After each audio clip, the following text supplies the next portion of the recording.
Qu'est-ce que tu fais, Warren? Quoi? Qu'est-ce que tu fais là? J'ai pas le droit? Non, pas de glucides, on a dit. Ça j'ai pas le droit. Interdit. Interdiction, mec. Ouais, je pensais pas. Là, tu vois, ça va être un petit peu plus dur. Peut-être qu'au quotidien, tu seras un petit peu plus fatigué. Mais en tout cas, tu vas jamais mourir si tu manges pas de glucides. J'espère. J'espère, sinon tu seras pas là pour faire la vidéo à la fin. Ouais. J'ai arrêté le sucre pendant 30 jours et ça a complètement changé ma vie. Non, c'est pas vrai, mais j'ai quand même noté des bénéfices incroyables. Alors je vais vous expliquer comment va se passer la vidéo. En première partie, on a une discussion avec Quentin, qui est mon pote, qui est coach sportif et coach en nutrition. Je vais lui expliquer pourquoi j'ai envie de faire ce défi sans sucre pendant 30 jours. D'ailleurs, ça va plus loin que juste un défi sans sucre, c'est un défi sans glucides. C'est-à-dire que c'est pas seulement les desserts, les gâteaux, c'est aussi toutes les sources de glucides qu'on peut retrouver dans l'alimentation classique, c'est-à-dire les pâtes, le riz, certains féculents, les fruits. Donc voilà, c'est vraiment un défi complet que je fais pour deux raisons principales que vous allez voir tout de suite dans la discussion avec Quentin. C'est 30 jours de défi, donc la transformation physique, elle est moins importante que la transformation mentale, mais quand même, il y a eu quelques petits changements. Je vous invite à liker, commenter cette vidéo si elle vous a plu et à vous abonner si vous voulez en voir d'autres, c'est hyper important. Je suis aujourd'hui avec Quentin, qui est en train de devenir coach sportif, coach en nutrition, et qui garde l'anonymat pour l'instant, mais du coup, on va pouvoir discuter de ce défi. Il m'a beaucoup aidé pour préparer la diète, préparer tout l'aspect nutritionnel sur ce défi. Voilà, je suis avec Quentin aujourd'hui, donc déjà, bonjour Quentin. Salut mon gars. T'es pas dans la vidéo, mais voilà. Trop timide. Trop timide. On va commencer peut-être par la base, peut-être parce qu'il y a des gens qui connaissent pas forcément tous les aspects de la nutrition. Donc si tu veux reprendre un peu les bases sur peut-être les macronutriments, les micronutriments, en rapide, expliquer les trois groupes. Ouais, juste pour expliquer comment ta diète elle va se passer. Il y a 3 macronutriments, t'as les protéines, les lipides qu'on appelle les graisses, et les glucides qu'on appelle les sucres, ce que tu ne vas pas manger pendant 30 jours, ou alors que des traces, mais moins de 50 grammes par jour, ce qui est ridicule, qui seront dans tes légumes verts et dans tous les autres aliments que tu pourras consommer, mais vraiment à titre minoritaire. Et donc les glucides, ça correspond en fait à ton carburant. C'est ce que tu manges et qui va te servir comme substrat énergétique pendant les efforts physiques que tu vas avoir. Et donc le but de cette diète qu'on appelle diète low carb, c'est donc de couper ce carburant pour te servir d'un deuxième carburant qui seront les graisses, et donc voir quelles seront les réactions que tu auras pendant tes séances et les transformations physiques éventuelles sur ton corps. Séance pull aujourd'hui, traction, tirage vertical, tirage horizontal, biceps et arrière d'épaule. Là j'ai fait 16 tractions à la première, 12 à la deuxième, 10 des tractions pronation, 10 à la troisième. Solide. Là je pense qu'il va me rester un peu de temps en fait, 8, peut-être 10 mais je suis pas sûr. Ok. Niveau sensation ça va. Après, j'ai commencé le défi ce matin, mais je suis juste un petit peu fatigué de la reprise du MMA hier. Normal. Sinon ça va. Ok, impeccable. Vas-y.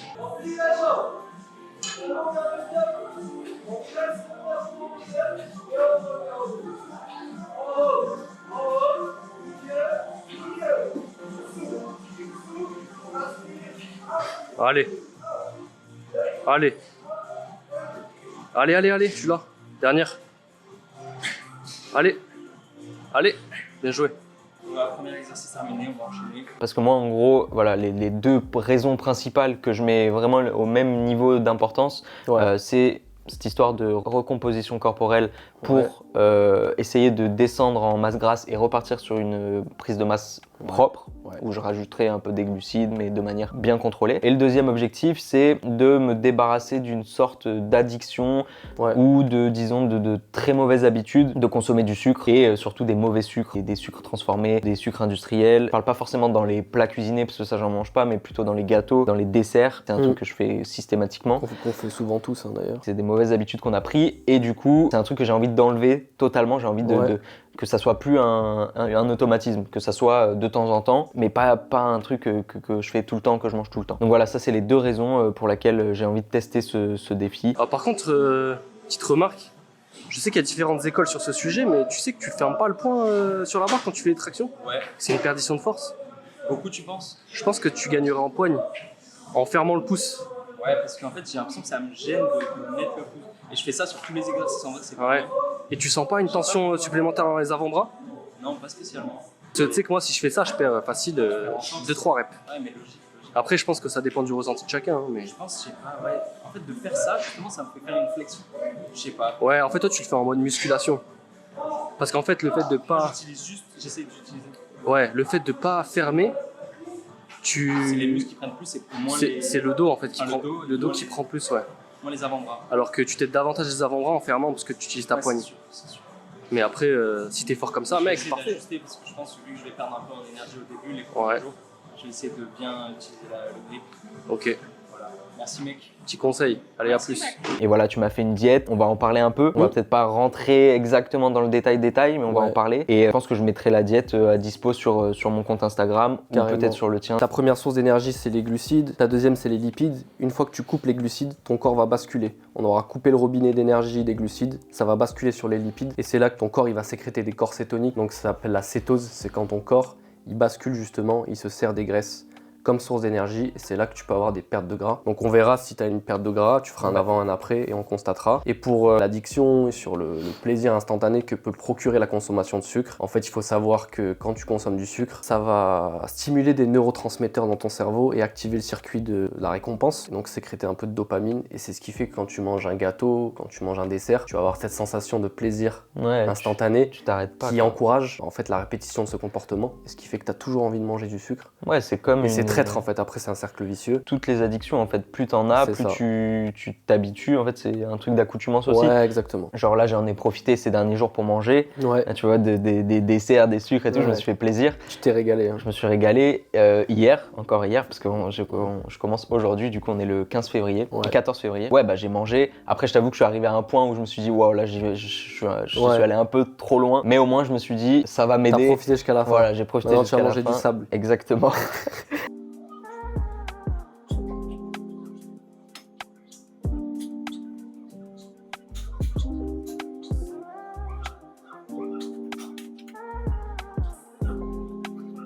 Juste pour revenir à ce que tu disais sur voir comment mon corps va réagir en changeant la source d'énergie, que tu as suggéré, c'est qu'on fasse un bilan à 10 jours, parce qu'en fait tu m'as mis sur un nombre de calories où je suis pas censé perdre du poids, je suis pas censé... Ouais, tu voulais pas perdre du poids. Voilà, c'était mon objectif, de pas perdre de poids, ou pas 5-6 kilos, tu vois. Ouais, si en 30 jours, 5-6 kilos, ça va être difficile. Ouais, en plus, si je perds 1 ou 2 kilos, tu vois, c'est ok, c'est logique même. Ouais. Mais donc voilà, il va y avoir un bilan à 10 jours, à 20 jours et à 30 jours pour qu'on puisse constater et surtout réadapter. Ouais, même au-delà des changements physiques, voir comment toi tu supportes la diète. Mal, je pense. C'est propre à chacun. Ouais, très mal, je pense. Je pense que je vais mal supporter. Ouais, juste pour préciser, je pense que ça va te faire bizarre pendant 10 jours, justement. Mais ouais. Parce que c'est un changement dans ton corps. Hein. Comme tu manges pas mal de glucides normalement, là ça va te faire bizarre.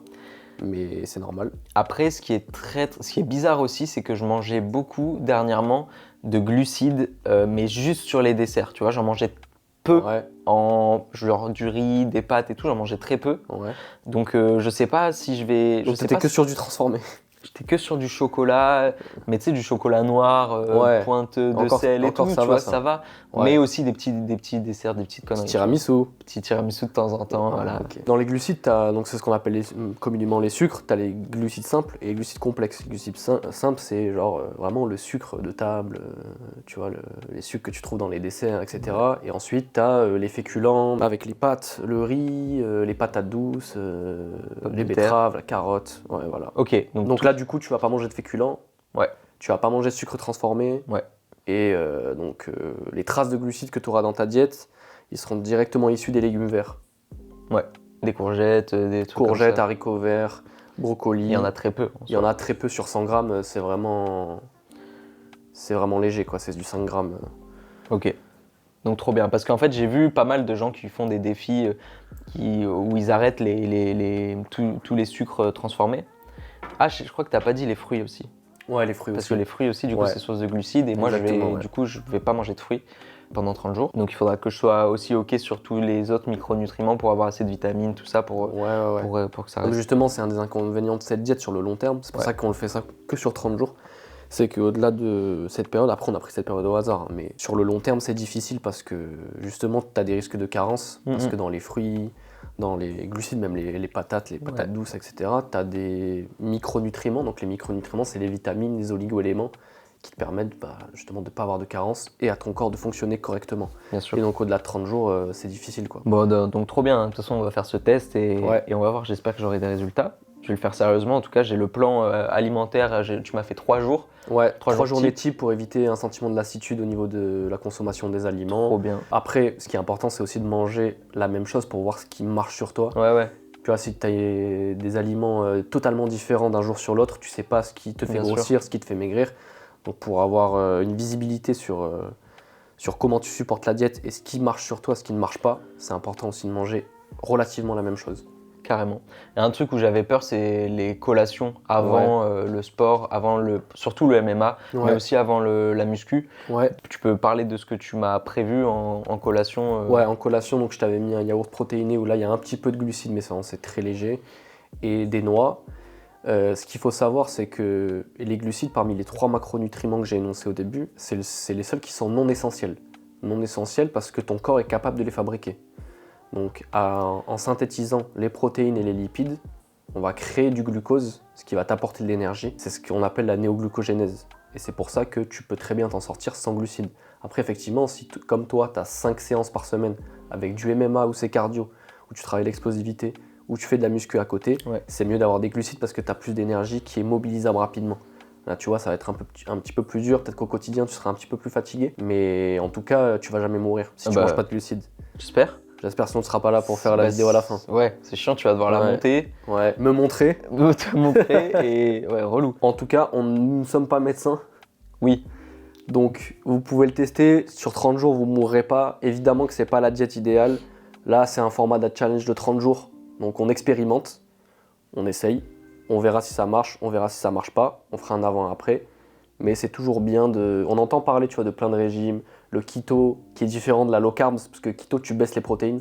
Ah bon? Ouais. Ah, tu baisses les protéines et c'est vraiment la majorité de tes calories, c'est des lipides. D'accord. Et ça, c'est vraiment, en général, les diètes qui sont préconisées pour la perte de poids rapide. Tu vois, les gens qui sont en cas d'obésité, etc., qui veulent des pertes de poids relativement rapides. C'est les diètes qu'on fait vraiment au début pour perdre du poids et ensuite réincorporer des glucides progressivement, les adapter, etc. Là, c'est différent, c'est du low carbs. Donc tes glucides, certes, ils sont bas, mais tes protéines sont relativement hautes. Oui, bah pour te permettre d'un maintien de la masse musculaire et éviter que tu perdes, bien sûr. Tu perdes du poids. Je sais plus si je l'ai dit, mais là je suis à 71,5 kg. Ouais. Donc voilà, le but c'est de rester dans ces eaux-là, peut-être descendre à 70, peut-être ça se trouve je vais prendre du poids, on sait pas. Tu vois. C'est pour jamais. Bon. On est à 14 jours du défi sans glucides. Je vais faire un rapide débrief sur 3 aspects différents, c'est-à-dire l'aspect psychologique, la nutrition et le sport du coup. Aspect psychologique, je dirais que les 3 premiers jours, ça s'est très bien passé parce que t'as la motivation du challenge, du défi, donc tu te dis ok, je vais tenir. Puis ensuite, moi 4-5e jour, c'était le week-end. Là, ça a été assez dur. T'as du temps libre, donc t'as le temps de penser à manger, t'as le temps de penser à ce que tu manges d'habitude le week-end. Tu vois les gens qui sont dans les boulangeries, qui achètent des gâteaux, des trucs comme ça, donc ça donne trop envie. Donc ça, c'était assez dur samedi, dimanche. Ensuite, les quelques jours qui ont suivi, ça allait. Puis j'ai commencé à être assez fatigué et l'aspect sport, ça a été assez difficile à partir du 4-5e jour. Parce que j'ai commencé à être bien fatigué. Et ensuite, je dirais à partir du 7e jour, j'ai commencé à être ok. J'ai commencé à avoir les perfs corrects. J'ai pas baissé dans mes perfs.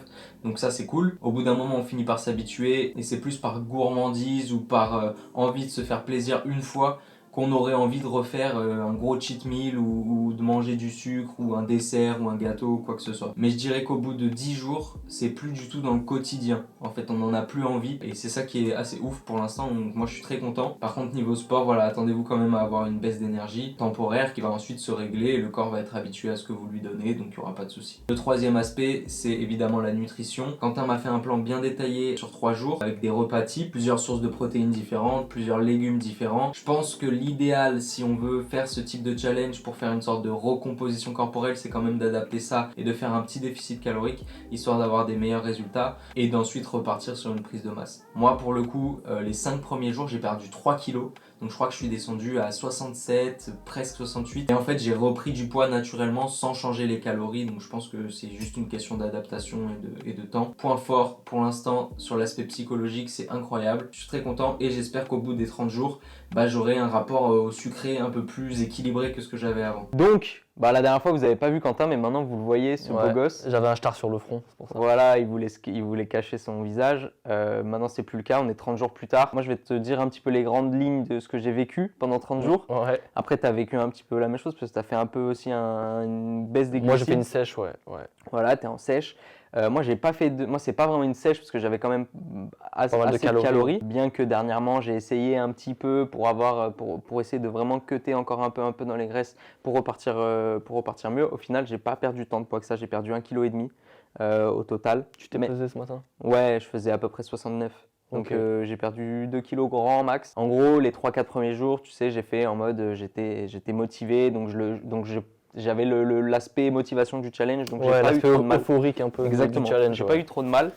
Ensuite, il y a eu un moment où j'ai commencé à être fatigué, tu sais. Ouais. Déjà, là, les 5, 6, 7 jours, c'était le week-end, Ouais. le 5e, 6e jour. Donc, j'ai eu le truc de la faim, de vouloir manger du sucre et tout, parce que c'était le week-end, je me faisais chier, tout ça. Donc, tu avais le temps d'y penser en fait. J'avais grave le temps d'y penser. Ouais. Ça, je l'ai déjà dit, mais je te le répète, parce que tu sais, je t'ai dit, je m'étais fait une vidéo. Ouais. Et ensuite, j'ai eu jusqu'au 14e, je pense peut-être 10e, 12e, 14e grand max. Ouais. De la fatigue, c'était dur à la salle, tu vois, c'était vraiment dur. Et ensuite, c'est redevenu normal. Au bout du 15e jour, je suis redevenu à mes perfs normales et j'ai commencé à augmenter mes perfs. Alors que j'avais pas de glucides du tout dans le corps, tu vois. Donc c'était Je vraiment. pense que c'était le temps que ton corps il s'habitue à changer de carburant. Ouais, C'est que fou. tu n'avais pas de glucides. Ouais. En fait, ton corps, le temps de changer tu vois, de circuit métabolique et pour utiliser les graisses, Ouais. ça fatigue en fait, parce que c'est pas habituel. Ton corps, il préfère largement utiliser les glucides, même Ouais. si, tu vois, si tu veux être sec, faut un peu cut les glucides. Ouais, bah au final, ouais, après on parlera peut-être de ça, de ce qu'il faut que je fasse ensuite, parce que je vais en remettre, Ouais. mais de manière plus intelligente. Mm. Et donc ça, c'est sur l'aspect un peu vraiment nutrition, mais sur l'aspect plutôt addiction au sucre. Ouais. Je t'ai dit, en gros, j'ai tenu 3 semaines vraiment pleines.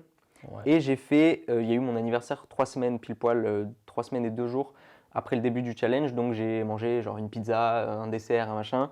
Et je t'ai dit, genre j'ai eu un coup de fatigue énorme après le premier dessert. Ça m'a fait comme un pic d'énergie. Genre 30 minutes après. Ouais, 30 minutes après, dodo. Genre j'étais vraiment cassé. Et les jours qui ont suivi, c'est les 2-3 jours après, j'étais épuisé. Genre comme si mon corps, il avait redécouvert un nouveau truc et qu'il en voulait, mais je pouvais rien faire parce que j'en avais pas. Et du coup, j'étais KO, j'avais plus d'énergie. Et le truc là où je me suis rendu compte qu'en fait, 3 semaines c'est bien beau, 1 mois c'est bien beau, mais en fait, ça suffit pas du tout pour éliminer une addiction. C'est que les jours qui ont suivi, j'ai eu des envies de sucre. En fait, c'était trop marrant parce que au moment où j'ai mangé, parce que j'ai dit que j'ai mangé une pizza et un dessert, ça c'était le soir, mais l'après-midi, je me suis pris un cookie, tu vois, j'ai mangé un cookie. Ce qu'on avait vu dans la vidéo au début quand tu m'as filmé en plus. Donc j'ai pris un cookie, c'est là où je me suis endormi 30 minutes après. Et en fait quand je l'ai mangé, je reviens un peu en arrière, quand je l'ai mangé, genre ça allait, tu vois, j'avais pas le truc de me dire ah putain. Donc je me suis dit trop bien, en fait je peux en manger un, je kiffe sur le moment, mais après c'est tout. Et en fait non, pas du tout.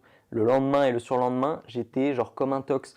Ouais, t'avais envie d'en reprendre un en fait. J'avais que envie de reprendre du sucre. Ouais, bah J'en pouvais plus, genre c'était terrible, j'avais envie, je pensais, tu vois, quand j'envoyais sur Insta et tout, pendant 3 semaines ça m'a rien fait, et là c'était terrible, j'avais trop envie. Donc voilà, ça c'est la petite surprise, tu vois, je pensais que j'allais être sevré en 3 semaines, 1 mois, en fait pas du tout. Mais par contre, ça m'a donné des réflexes de fou, et ça m'a aussi remis dans un truc où je me suis dit, il faut que le cheat meal, comme on en parlait hier, ça soit un moment, juste un moment. Ouais, tu vois. ouais. Et puis ce qui est bien, c'est que si tu vis des effets négatifs après, tu comprends pourquoi tu fais tout ça aussi et que tu Mais surveilles ce grave. que tu manges. Parce que tu vois les impacts négatifs d'un cheat meal s'il est mal géré. Bah, de ouf. Et puis même, Ouais. tu vois, sur l'appétit, je te dis, quand j'ai mangé la pizza, c'était long. D'habitude, une pizza, je la tape en 5 minutes. Ouais. Et là, genre, j'ai mis, je sais pas, une demi-heure à manger mon repas. Parce que c'est aussi des trucs plus. Tu vois, quand tu manges des légumes, de la c'est viande. plus calorique, c'est plus calorique. c'est plus lourd, t'as des mauvais glucides dedans, t'as du gras. Franchement, c'est fou, je l'ai senti direct C'est en lourd, mangeant. ouais, pour l'organisme, laisse tomber. Donc le bénéfice, goût, Ouais. impact sur la Mauvaise tête après, sensation après. franchement, il est pas énorme. Hein. Ouais. Il est pas énorme et c'est fou de se dire qu'en fait la majorité des gens mangent comme ça 2, 3, 4, 5 fois par semaine des plats de pâtes, Après ça dépend de l'activité physique. Ouais, et puis même ça dépend du cheat meal aussi, tu vois.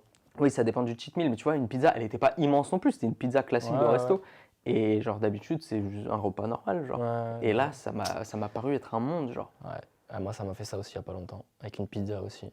Une pizza. C'était horrible. J'ai mal dormi, j'avais soif de fou. Ça, c'est le sel, tu vois. Mais après, tu sais, crash, aucune énergie. Ouais.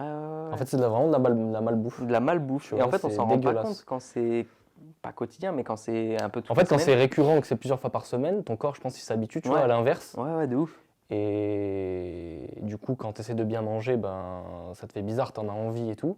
Après, si tu fais un challenge comme toi de 30 jours, que tu manges bien pendant 30 jours, bah, c'est à l'inverse, tu vois. Si tu remanges un cheat meal, là, ça te met KO, tu vois.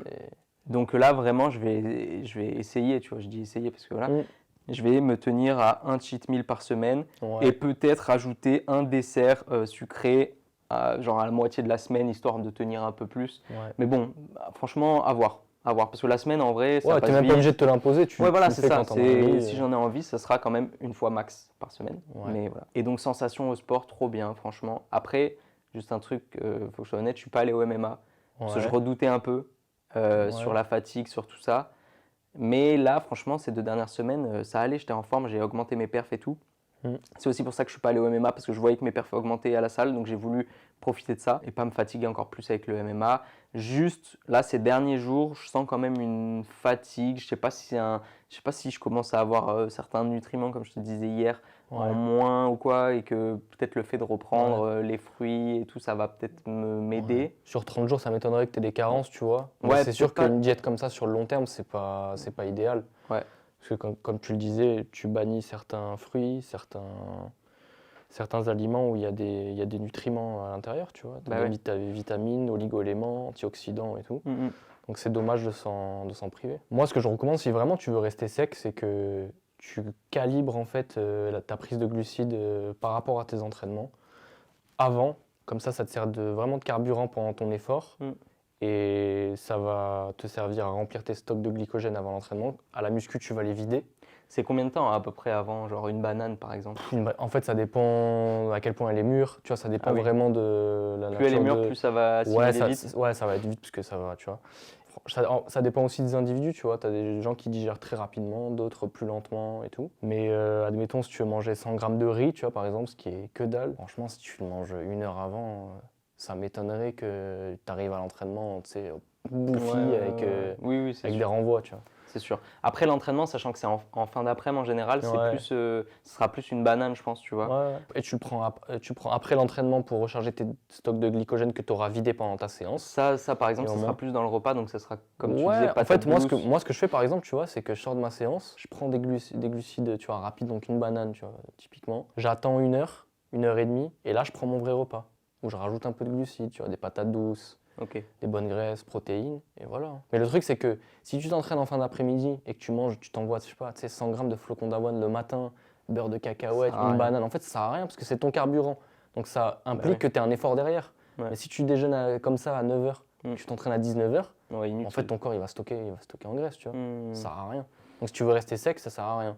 Après, si t'es en prise de masse, c'est une autre histoire. En tout cas, moi, c'est un truc que je peux recommander, tu vois. Après, ça dépend des objectifs des gens. Si l'idée, c'est de s'enlever et de se freiner une certaine addiction au sucre, ça peut être un bon truc, je pense. Et encore, il faudra peut-être que j'en parle dans 3 mois, ça se trouve, je vais refaire bordel, tu vois. Mais je pense que c'est une bonne méthode pour repartir sur des bonnes bases. Déjà, peut-être se rendre compte de son addiction au sucre, parce que tu vois, les gens, ils savent pas. C'est vrai. En fait, tu leur enlèves pendant 3 jours, ils commencent à câbler. Je pense aux gens qui boivent des sodas tous les jours.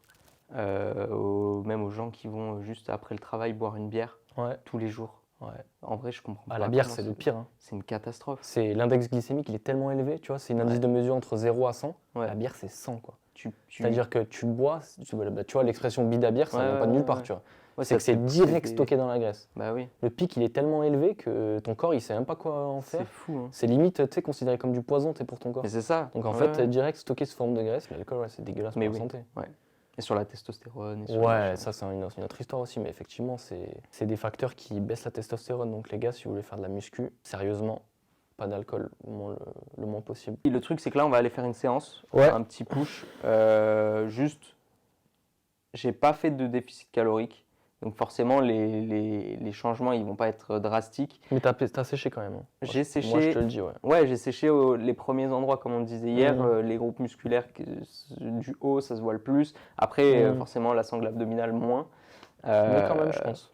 Ah oui, un petit peu. Tu compareras de toute façon. Un petit peu. Le truc que j'ai pas dit, c'est que j'ai eu un gros pic la première semaine, une perte de poids énorme. Tu te rappelles, j'ai perdu 3-4 kilos en 4-5 jours. Donc ça, c'était assez ouf, mais je pense que mon corps il était choqué, il n'a pas compris ce qui s'est passé. Après, j'ai fait un petit peu le yo-yo sur 1 kilo ou 2 pendant tout le truc. Donc voilà. Et voilà, le seul conseil que je pourrais donner, si des gens veulent accélérer un peu le processus et se faire un peu vraiment mal, c'est de faire un petit déficit calorique en plus. Ouais, 15%, Après, c'est déjà 15% maximum, les gars. Ouais, voilà, c'est quoi? C'est du 200 Sinon- calories peut-être? Ouais, Enfin, ça dépend, des gens, ça dépend des gens. ton, ça dépend ton Oui, ça poids de dépend. départ, tout ça, mais et ton objectif. Ouais. Mais 15% c'est bien parce qu'après c'est trop. Bah Vraiment, oui. c'est une sèche, tu vois, c'est sur 3 mois, hein, Ouais, max, tu vois, mais. Oui, puis de toute façon, si tu descends trop, tu vas forcément perdre du muscle dans l'histoire. Ouais. Si tu t'enlèves 500 000 calories Ouais, par parce jour. que l'idée d'une sèche, c'est pas d'une perte de poids, parce que tu veux perdre du poids, Ouais. tu manges pas, t'auras rien, tu vois. Ouais. Tu vas perdre du poids. Mais c'est de perdre un minimum de muscle et de perdre un maximum de gras. Donc effectivement, faut faire attention aux calories, déficit calorique, la quantité de protéines, tes macros, tout ça. Ok, bah trop bien. Ouais. Qu'est-ce qu'on peut dire? Toi, t'as pas fait tes comptes, donc on peut pas dire où Non, tu pas encore. te trouves. Mais On peut-être rajoutera après dans la peut-être que description. d'ici là, Ouais, parce que moi je vais ouais. pas sortir tout de suite, peut-être d'ici là ça sera bon. Ouais. Donc n'hésitez pas à nous suivre sur Instagram, sur YouTube, sur TikTok. Je mettrai les comptes s'ils sont créés d'ici là de Quentin. Et donc c'est parti pour la séance. Yes. Mais après voilà, séance physique régulière. Let's go. Petite séance push des familles. Tu prends serré, hein, non? Ouais, je préfère celui-là. Comme ça, t'aimes pas? On voit rien. Parce qu'il y a rien. Ah ouais, tu mets 10, c'est beaucoup là, non? C'est beaucoup, Mais je vais pas faire 8 répétitions, je pense. ouais, je capte. Tu vois.